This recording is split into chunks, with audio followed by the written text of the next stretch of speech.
Welcome, everybody. Let's see some stakes in the chat. Got Texas, England, Germany, Panama, Morocco, Holland, Germany, Finland, Germany, California, Mexico, Bulgaria. I love it. Thank you guys for coming out today. We have an awesome edition today. We're going a little bit more in the eComm direction, and we're going to talk about some UGC. I have in my opinion, the most qualified person on the planet to talk about UGC here today. And I'm going to give him that introduction, then I'll have him share a little bit more about himself, about what he has going on, and then we're going to dive into as much of the eComm experience as we possibly can so that you guys can get the best information today.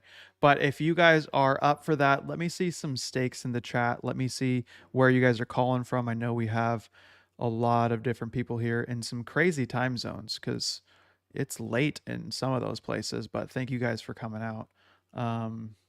Awesome. Sam, Christina, Pogo Man, Bill.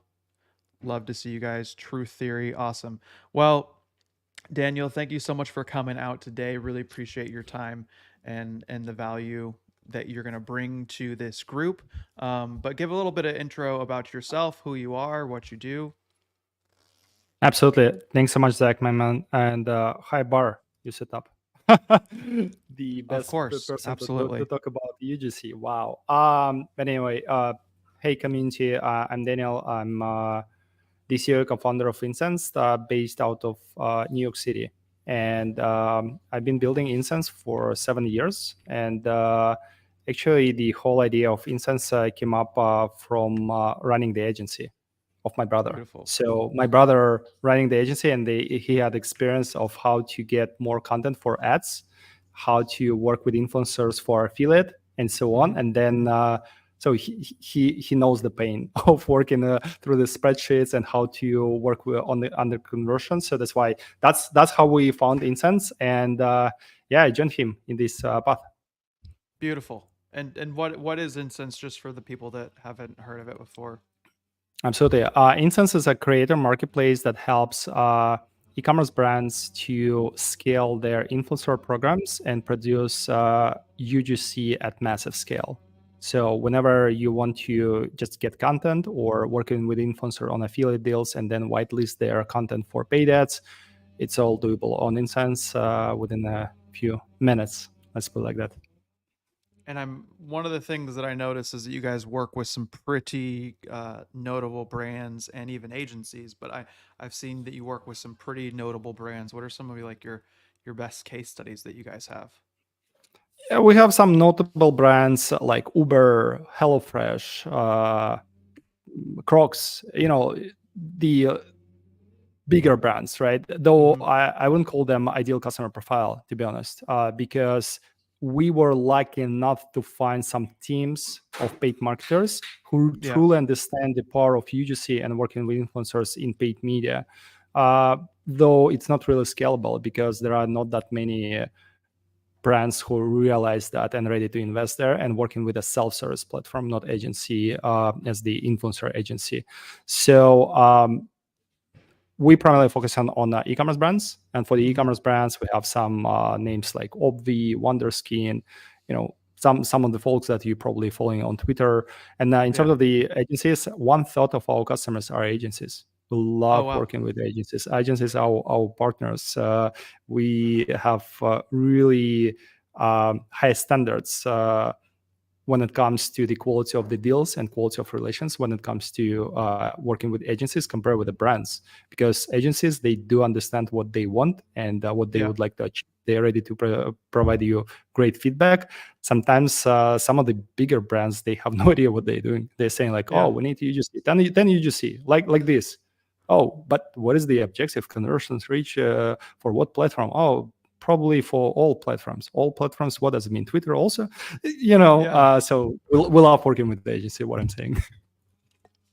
So an ideal agency would be like someone that runs paid ads for Meta or for TikTok, or someone or an agency even that's like a creative agency, and those are the type of agencies that would work ideally with your platform? Yeah, there is a blend. So ideal is definitely paid media focused. Mm-hmm. Those who are running the ads and they might don't have any creative arm within the agencies. So in that case, we can Yeah. partner up and being this source, or they can leverage our platform directly. Though for creative agencies, we also have some success because some of them they using us to expand their creator network, Right. or they focus on high production studio content, and they are lacking of user generated content. So in that case, they can also partner up with us. So yeah, these two are the best ones. But anyway, both of them are focusing on paid media, and I think that's our primarily focus. Those agencies who are really focusing on paid media in the end of the Awesome. day. Very cool. How many creators do you guys have? Just out of curiosity, do you have that number? So we're saying 30,000 vetted creators. To be Uh-huh. honest, we have 50,000 who are not, out of these 50,000, 30,000 are active, Yeah. 20,000 are not really active, but yeah, 30,000. Very cool. That's a huge database you guys got there. It Um, is. well, let's dive into some of the UGC sauce. Uh, it just wanted people to know kind of like your qualifications, what you're working with. Obviously, when you're working with 50,000, 30,000 creators, you and with so many of these big level agencies, you understand a lot of the trends that are happening, and the ways that UGC is being used. So that's kind of what I wanted to jump into initially. Not taking too much time. Also, this can be interactive, guys. If you have any questions for Daniel as well, you can drop those in the chat, and then I will ask those. If you have any questions about UGC, about your brand, about how you can use UGC, etc., feel free to drop those there, and we can chat about your questions as well. But yeah, one of my main questions is, a lot of people, well, I mean, a lot of people say a lot of things, right? But one of the things people say constantly is something's always like dead. Like they're like, oh, UGC is dead. Oh, Facebook's dead. Oh, TikTok's dead now.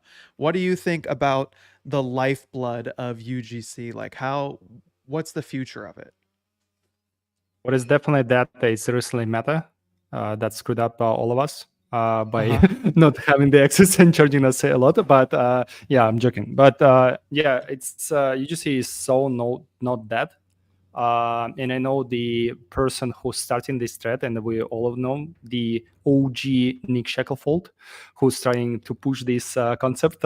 Even though like he did that on purpose, as we all know. So UGC is definitely not that, but UGC as it was in 2021, 2022 is that, meaning that.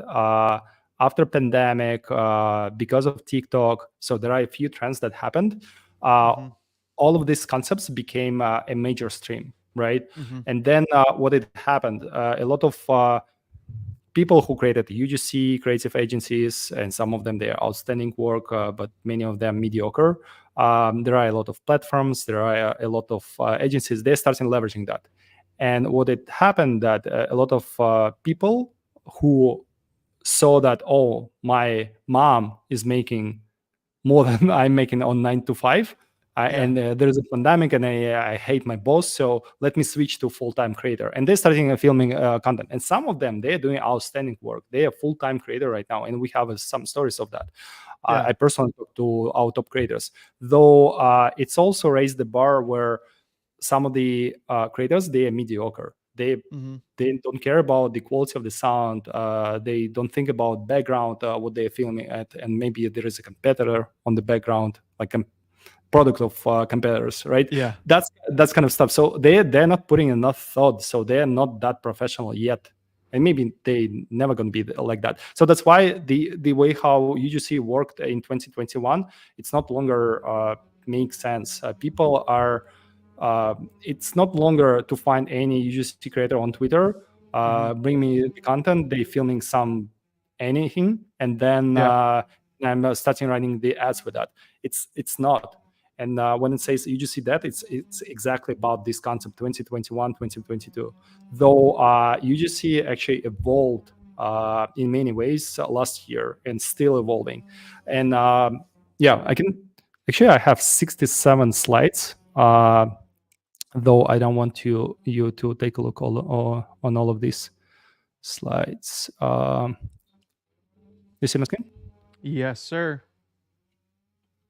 That's not the one. Oh my gosh, that's my bad.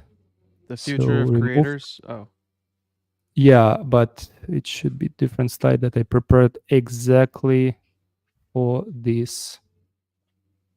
Anyway, so while I figure out about UGC, what does it mean that where UGC actually evolved in the right direction?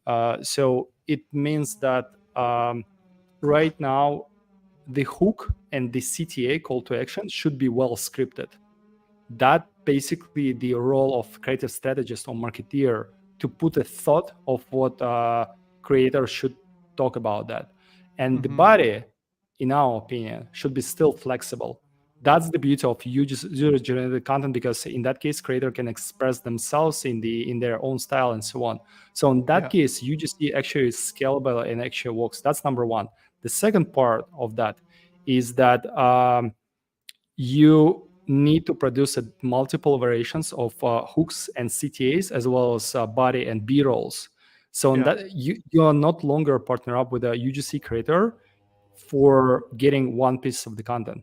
You should consider working with the creator to produce modular content, and then as a raw materials, and then slicing that into multiple variations. So you can get 15, 20 variations of the same work with the same creator. And the beauty of that creator, they already received the product sample. They can film that. Yes, they might charge you a bit more, but then you just increasing the chances. And moreover, you're running the ads, and then you're seeing that the first 3 seconds video, the hook rate, basically, it's not good. You're replacing that, and you're testing. You're replacing this, you're replacing that, and then you can nail down to prepare the ideal content. So that's the way how it should work these days.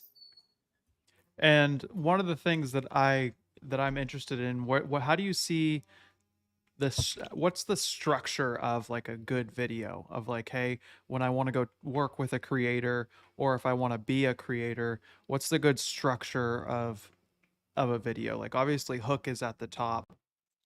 What are some other things that are important elements to have? Yeah, there are some of the. Let me. I think I finally fixed my presentation, so it will help us 100%. So it's processing. Yeah, so the basic structure of the video, if we're not going down to the details, is 3 main parts: hook, body, CTA. Yeah, it's working. Can you? Beautiful. Awesome. Look at that. That is the guy. Perfect. So let me find the slides. That's about us. That's about so many different things that I prepared. Yeah, look at that. So here's the video ads anatomy. Basically, here's the hook. That's where you intro to the problem. That's basically what needs to catch the eye of the person who is scrolling Instagram stories or TikTok. And you know what? You need to win the attention. Right now, we're fighting for attention. And it just seconds. It's less than a second that you need to somehow catch the eye of the person to stop scrolling. And continue watching on that. So this is really important. And with all respect to creators, only those who are really professional and they're super creative, who truly understand the brand, and moreover, it might be not the first iteration with this brand for these creators, they're able to produce this content themselves. Though we truly believe that it should be well scripted and coming from creative strategists, just attacking at different angles. The last part, call to action, it's also something that is important because, okay, I watched the video, I liked the video, it was engaging, so it was great. And then what I'm doing, I'm continuing scrolling. That's not what we, as a marketers, we want. We want conversions, we want sales in the end of the day. So that's why it's also really important part where you need to close the attention, you need to come back with a sum of offer, basically, right? here's the coupon, here's the code to enter right now. In that case, you are winning, and so again, super scripted. It shall be. Otherwise, it's not going to be working in the right direction. And the body. The body is an interesting topic because here's way more than just body, because you need to tell the story, tell about the problems that you have, then finding the solutions, then benefits of the product, then how these benefits actually make a change, before, after. There are Yeah. different ways how to show the product, and moreover, like the entire video could be also in a different style, like testimonial, product demo. There are there are different styles of the content, and basically these styles are different primarily in the body. And when the creative strategy that I showed, that it's from Sarah, our favorite Sarah, right? So there are concepts, right? And then you're mixing that. So here's the pain point, here's the USP, and then hook in CTA. And then you're mixing. Here's the concept number one, here's the concept number two. But for Yeah. the concept number one, CTA actually doesn't work. So let's take CTA from concept number two and plug it in there. Let's mash up different creators. So that's basically the way how you should tackle UGC these days. I love that. That's very cool. And then some of the questions that are in the chat is, what is the bare minimum capital to get into UGC? And my guess is this question is referring to getting creators to do your UGC for you. Yeah, it's my favorite one is that the budget should be like and can be literally zero. If you are just beginning, you don't need to invest money into some platforms or agencies and so on. What you can do as a founder, you can film UGC with your story. Yeah. Because you as a founder, you know why you created this brand. Most probably you have some passion to this and some mission. You can create the values and you can experience why you actually came up with this idea. It's not copy paste. I believe there are not that many drop shippers right now here, but there are some brands who actually put the idea why they creating that. Like Caleb from the Heaven, right? So he had a problem with sport bags. So he had a personal problem. He's always like putting together, and so he can say this story. Or Breeze, we all love CBD drink Breeze by Shackelfold and Aaron. So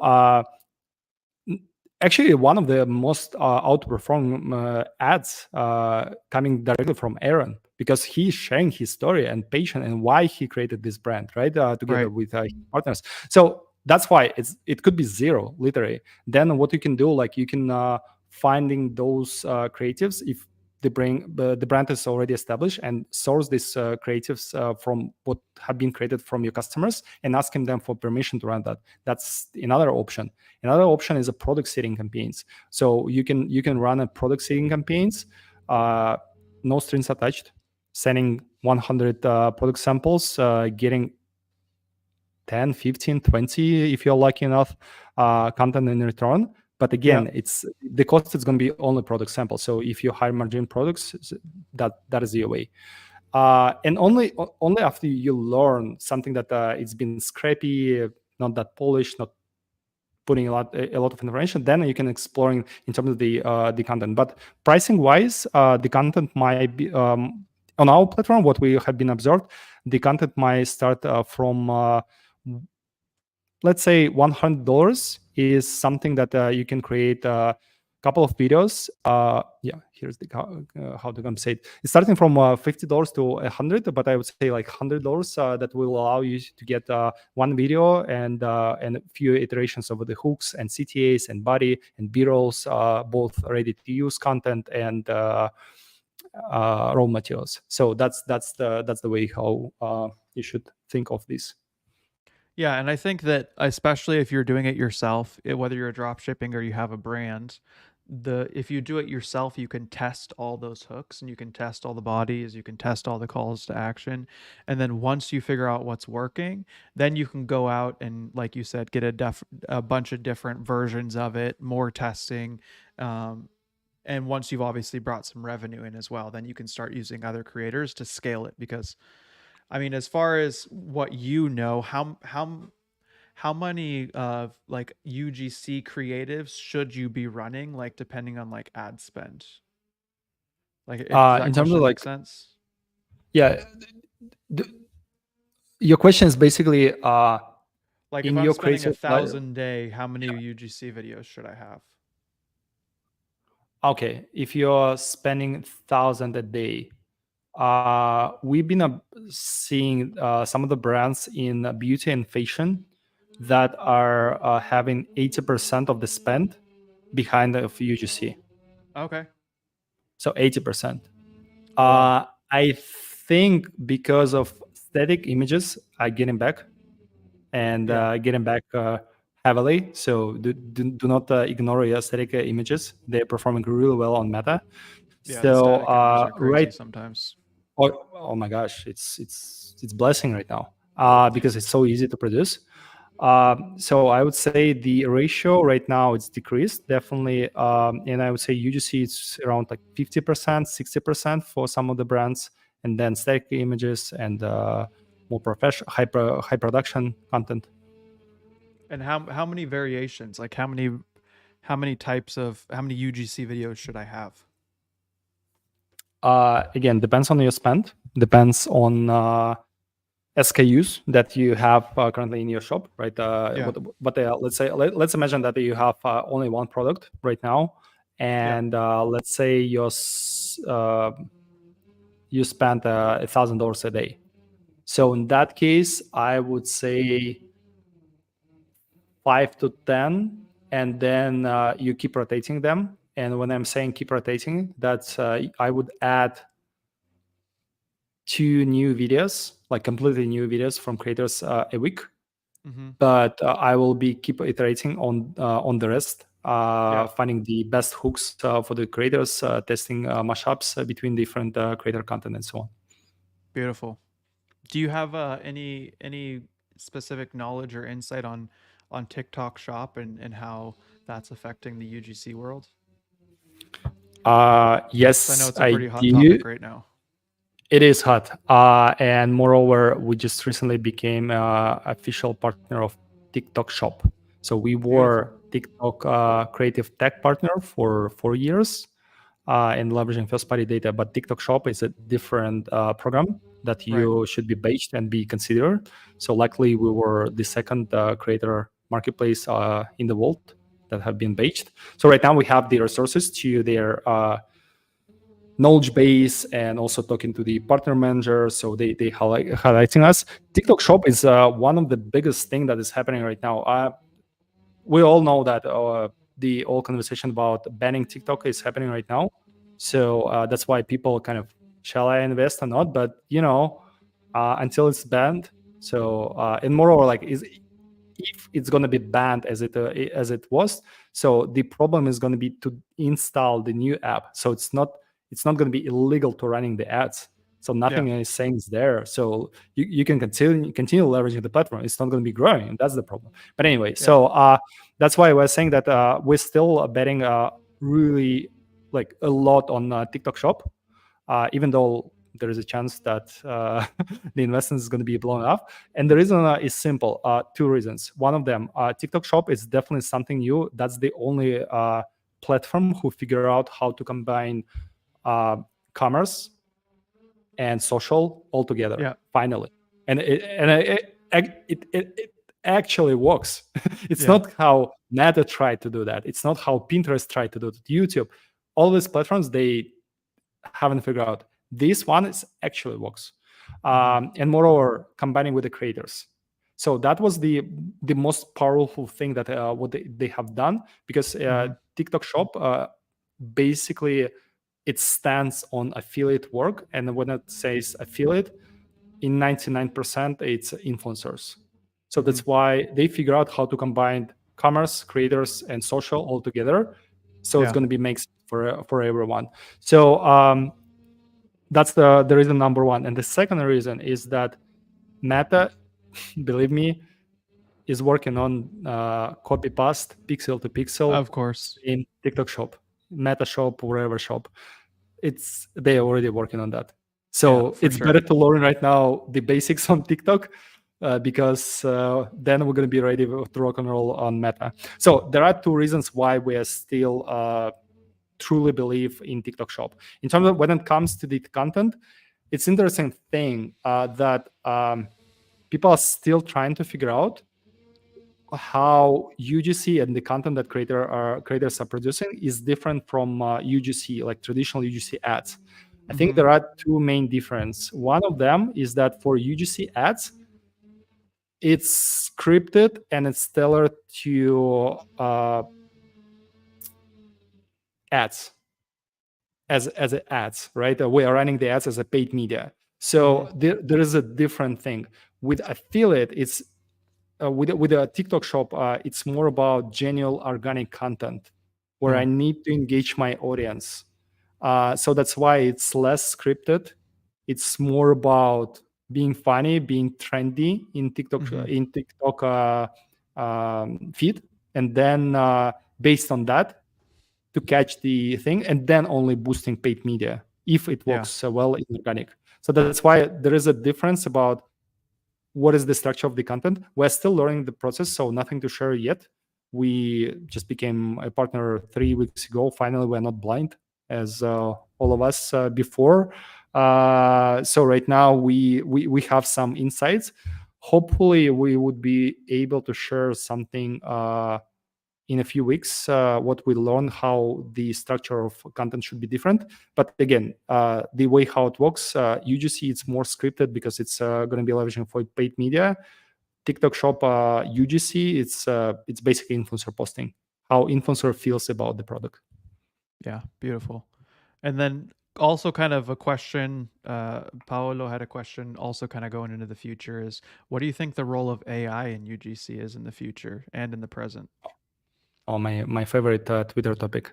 go. Whenever I see that we created the entire UGC AI, Gen AI UGC, and leveraging it's starting crushing in our ads. Well, you are doing something against the FTC. And FTC is the second organization in the United States after IRS that I want to deal with. Yeah. So what I think the questions though is really great. So the role of AI in UGC, I think it could be a crucial role in those dimensions that how to edit your video. So basically multi-variations. It's not longer going to be delivered by people like by video motion designers. It's going to be just one click. Here you go. Like here's my hooks. Here's the CTAs. Just produce me more content. And 10 variations. Exactly. And 10 seconds, 20, 12 seconds, 15 seconds, figure out. Please do the work. And then moreover, I'm running the ads for the US and Mexico. So Spanish. Can you add Spanish? And can you also lip sync? So in that case, it's going to be not looks like a weirdo. So like, can you do that? Yes, you can. One click. This is the beauty of AI, right? So how to leverage something that you cannot achieve with yourself, and also like noise, background noise reduction, all of these things. Script writing even. Script writing, it's cool one, though you still need to put some idea of the product because we tested that. It's kind of like too generic. So you still need to guide Gen AI to create that, though the work of writing down the entire script could be done not by you. So this is the beauty. I wonder if so that's why like they could like send you a questionnaire and you like put like the whole mission of your brand, you put where you started, what's your biggest thing, send them, have your product in there, have them like scan your website, whatever, and then they scan the whole internet for like ads that work around that niche, and then they're like, bam, here's your script. Yeah, wow. Maybe. It's and you know, it's not maybe, it's I think like let's say next month. Because with the videos that are generated by everyone expected that it's going to be in 5-6 years, right? What OpenAI presented us a month ago or so, it's wow. You can film, you can create movies by your own. it's fascinating. Yeah, but at the same time, why I had a touch base about Gen AI UGC. So when it's fully created by Gen AI, so there are regulations in place created by FTC, Federal Trade Commission. So the Yeah. organization who is putting the rules for influencer marketing for basically for almost everything that we consumable and for the customers in the United States. So basically what it says there are a few items. One of the items is that you as a platform and you as a marketer, as a brand, you must disclose that anything had been produced with AI.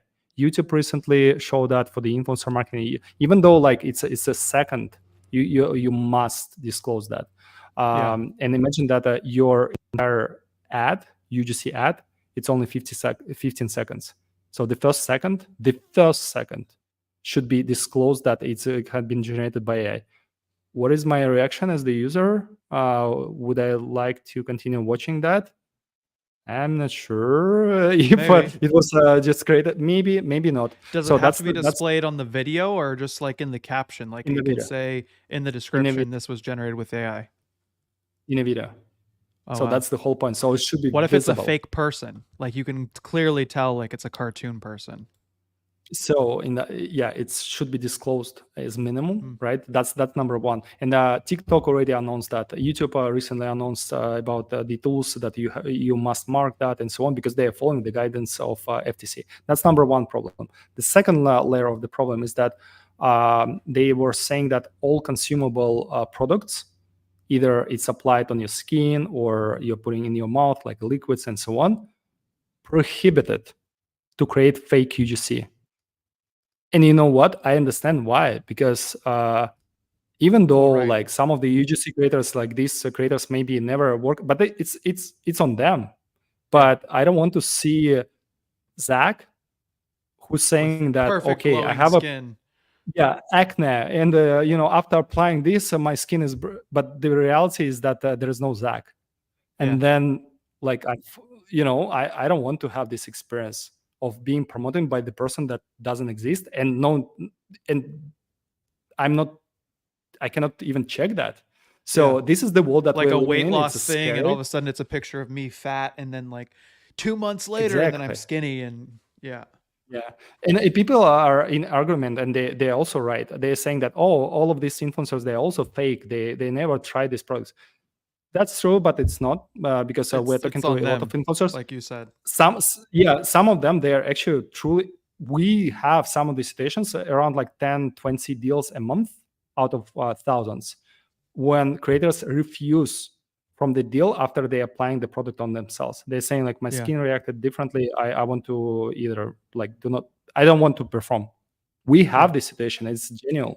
But even though like those creators who never tried this product and they're completely faking, it's on them. And that's fair game. That's where FTC can come to them. But I don't want to have Gen AI who is not responsible, with whom I should be asking. And the fines will come, and the fines will be crazy, to be honest. And there were a few fines associated with Gen AI, not particularly with the UGC, that I've been observed. And it 100% it will follow, because people are scared, Yeah, absolutely. One of the questions that the guy that never gave up has is, how many days should you test a UGC video on Facebook? I think like as any video creative, give it a try for 3 days. You can see the performance even within the first day. If it's not new account, it's the account that you're running on. Then you can see the performance even in the first day. If it's completely out of your range, then stop and take a look on the additional information, like who created it, doesn't work, or what's up, and then keep it rating. But I would say 3 days is the range where you can understand truly whether it's going to be flying or not. Because if it's not going to be flying within 3 days, then it's not going to be flying ever. Ever probably. Another question here, and we talked about this a little bit, is it better to give creatives a script, or to educate them around our brand and let them do the work? Great question. In our opinion, if it's a new creator to your brand, then hook and CTA should be scripted. Body, give them some guidance, more like direction rather than a script. If it's not the first collaboration with this creator, and this creator already understands the values, the benefits of your product, the other items, in that case, you can give them to play around with that. We have some of the creators who have done 100 deals on the platform, and they have some badge, highly responsive, UGC creator, top creator, that kind of stuff. So with those creators, I would trust them because they know how to produce great content. With those creators that you have no idea, it's better hook and CTA script, body more like a directional, and then you can either following the process or more trust to the creators. And then Christina had a question: is how do you source good UGC creators? I suppose you have a data-driven approach.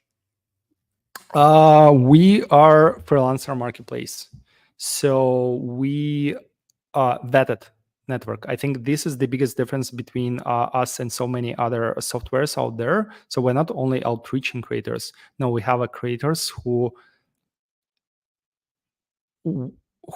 went through the gateways. Let's put it like that. So the acceptance rates to our community of creators is 55%. So every second we're saying no, not this time at least. So what we do, we check in their social profiles. They have to upload a piece of the content, basically UGC, as a portfolio that our team is manually checking in and saying that, oh, is it a picture of me laying down with a product on the beach? This is cool, but do you have UGC video content? And if they don't have UGC video content, probably you're not good fit. And then we have the vetting process is not stopped at the starting point. The vetting process is continuing during the life cycle of the creator. So every time that there is a deal is done, brand is putting the ranking for the deal of this creator and also mentioning why they like or didn't like to work with these creators. They can also flag and put them to the block list. And 2 red flags, we are removing this creator, not for this brand, but entirely from the database. So that's why it's a highly vetting process. Imagine like a Upwork or Fiverr, if you ever use that. So you see the ranking system and so on. Probably you will go with the person from Pakistan, 5 stars, 100 deals, comparing with the person from another country and 3 stars, even though like this country is in time zones is going to be closer with you, because you know you see the ranking, you see the reviews, and you can put some trust there. In terms of if you're asking about vetting process, not on Insense, because Insense is tailored exactly for these problems. So in that case, ask them portfolio, ask them for any reviews that they might have. Take a look on them. Ask them to film their some sample video when they're speaking about the product. So in that case, you can at least see, is there any energy, any charisma or not. So in that case, it's going to be simpler. Yeah. And I know that some people, or I've heard in the past that some UGC creators, they charge with like an affiliate commission. So I think that's what Atu's question is referring to, is what is usual affiliate commission rates for high quality UGC creators? And is that something that your platform deals with? You guys just do straight flat fees only? You can do affiliate on our platform. So our platform is like a Lego. So you can construct whenever the deal you want to bring up.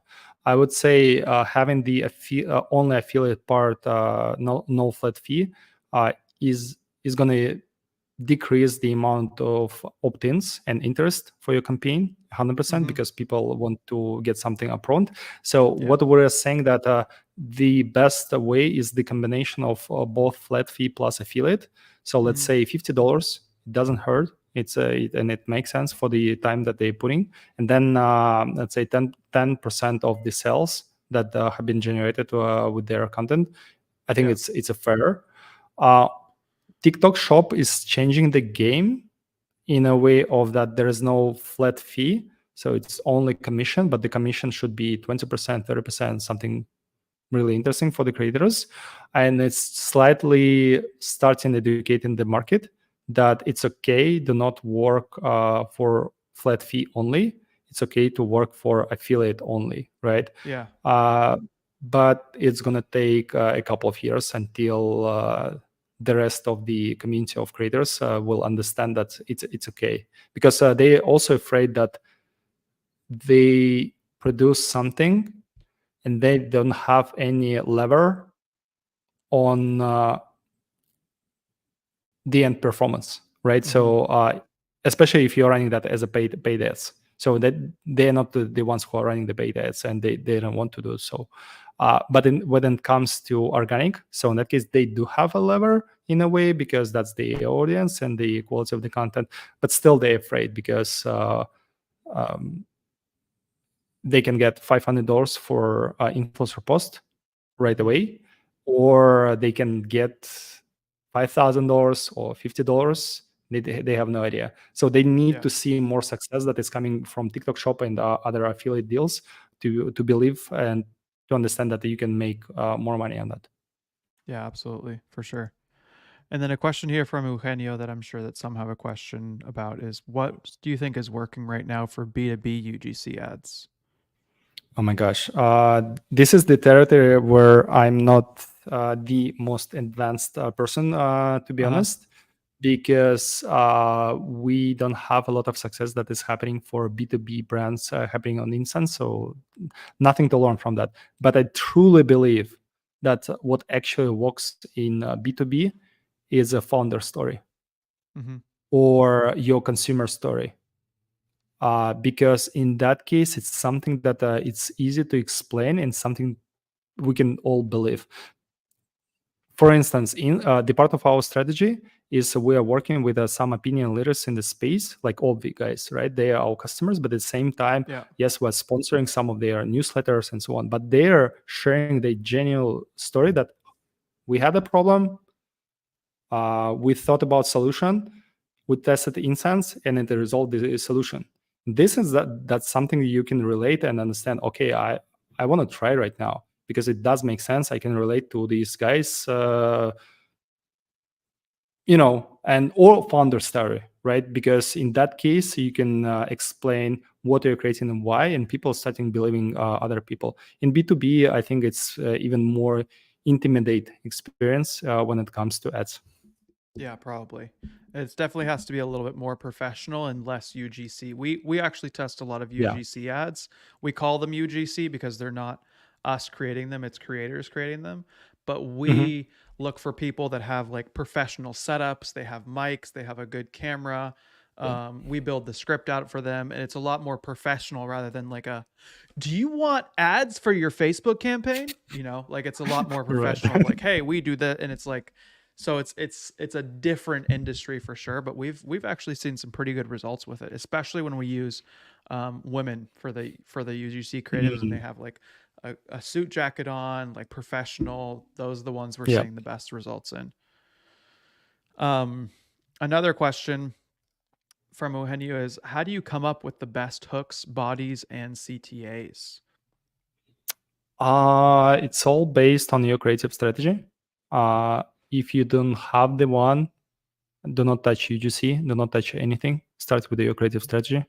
As simple as it is, because otherwise you have no idea of what the pain points you want to reflect, what is the angles, what are the benefits, and so on. So basically, you need to build something as the fundamental pillars to Yeah. be able to produce the content. That's number one. But when it comes to the best, so there are a few ways to get inspiration. Um, there is a great partner of ours, the company called Foreplay, Mm-hmm. foreplay.co. Zach Murray, great guy. So he built something fascinating.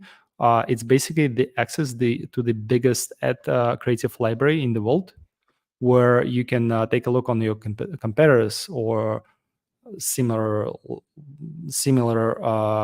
companies in the space, and then just seeing that what have been running in the ads, you don't see any performance stats, obviously, but at least you have the inspiration. And if you see that it's still running, you assume that the performance is there for the brand, right? So that's one of the way. But also you can take a look at that on Facebook at creatives, or TikTok has this similar thing. I forgot the name, but TikTok also have some creative inspiration, something like that. So that's one of the angle how to get the inspiration from the best hooks and so on, and then you apply it to your creative strategy. Another way to go around that is to start working with some creative strategists, like Sarah Levinger, Dara Derny. So there are great folks in the space, and they are talking about psychology in ad creatives, how to reflect on that. So you need to apply to all of this to figure out in terms of the how to pitch creators in the right way. But in the end of the day, then you get the content, you're running this content, and then you're seeing hook rates, close rates, and then keep it racing. As simple as it is. There you go. I love it. Very cool. And so really appreciate all that insight. One of the things that I also wanted to kind of announce and let people know, if you guys are interested in working with Insense, we actually have an official partnership with you guys now, right? It's awesome. Right. Very cool. Yeah. So anyone that would like to work with Insense, we have a link below in the description that you guys can go to. In my opinion, and I've actually personally used the platform. I even used it years ago when you guys were first getting started. I mean, maybe not years ago. Maybe it was like a year or two ago. And it's a very good platform to be able to find very, like you said, vetted creators. And so I encourage you guys to check it out, even if you don't sign up for it, even if you don't use it, check it out, share it with your friends. Because in my opinion, it is the best place to find UGC creators. There are strategies where you can go on like Twitter and all that kind of stuff and try and find your own UGC creators and stuff. But in having verified and vetted creators come to you and that are interested in your deal, that have worked deals like yours in the past, that have worked with products like yours in the past, there's nothing quite like it. And especially if you're an agency and you're working with e-commerce brands or dropshipping brands or whatever on a regular basis, it's useful to have a good source for creatives, right? So in my opinion, you should definitely check it out, include it in your agency's offer, because it's something that you could easily white label. Even though like you're doing the full service, you can go to Insense, you can sign up, and then you can offer UGC creatives from your agency. Like, it's the easiest thing to do on the planet, and I love the tool that you guys built. So really appreciate all you have done there. One of the questions is, where can they follow you, Daniel? I know that you're not super big on Instagram, but you're on LinkedIn and Twitter, right? Yeah, LinkedIn and Twitter. So I was talking to Jake Schmidt, CEO of Structured Agency, 2 years ago, and he told me that, dude, like, why you give up on Twitter? And I gave up on Twitter in 2013. He was saying that literally your all community partners and clients are there. You have to be there. So that's why I got back to Twitter, trying to drop some nuggets, just being helpful, talking about my entrepreneurship journey, talking about UGC influencers, affiliates, and also, as you can hear me talking about immigrant experience, because I'm not from the US. But Twitter and LinkedIn, it's simple. Danil Saliukov. You can see both of them. Beautiful. If you're watching right now on Twitter, because we're streaming on Twitter as well, and we have about 50 people that are watching over there. If you guys are watching on Twitter, I'll also post it in the comments so that you guys can follow him. I'll tag him in it. And so then you guys can go follow him. If you're watching on YouTube, head over to Twitter, head over to LinkedIn, search his name. It's in the title of this video. If you have any questions for him, drop those questions for him so that you can get all the information that you need for UGC trends, up and coming things. And then the content that he's posting is for UGC is fantastic. But yeah, I mean, thank you so much for coming through, Daniel. I really, really appreciate it. Everyone go check out Insense. It's incredible. Click the link below and use it. And if you have an agency, you offer it as a service. It's the easiest thing on the planet to do, to go get, you only pay when someone pays you for creatives. You go in the platform, you get them creatives, and then you make, it's super simple to do. So awesome platform. And thank you for your time, Daniel. Appreciate it. Absolutely. Thank you so much, Zach. And thank you so much for all questions that I received. Great questions. Love it. Yeah. Anything else you'd like to share before we bounce? Creative is a new targeting. So that's the reality that we're living in. So that's why approach that, iterate, finding the winners, sharing your story, participate in these discussions on my LinkedIn or Twitter posts. Drop any questions that you might have. Beautiful, my man. Really appreciate your time. Thank you so much, and looking forward to this partnership and getting you on in the future again. Thanks so much. Awesome. Thank you guys so much for coming out today. That is the conclusion for today. Go follow Daniel, ask him some questions, use UGC, use Insense below in the link. Look forward to our next live stream. And once again, many of you will watch, but very few of you will actually listen.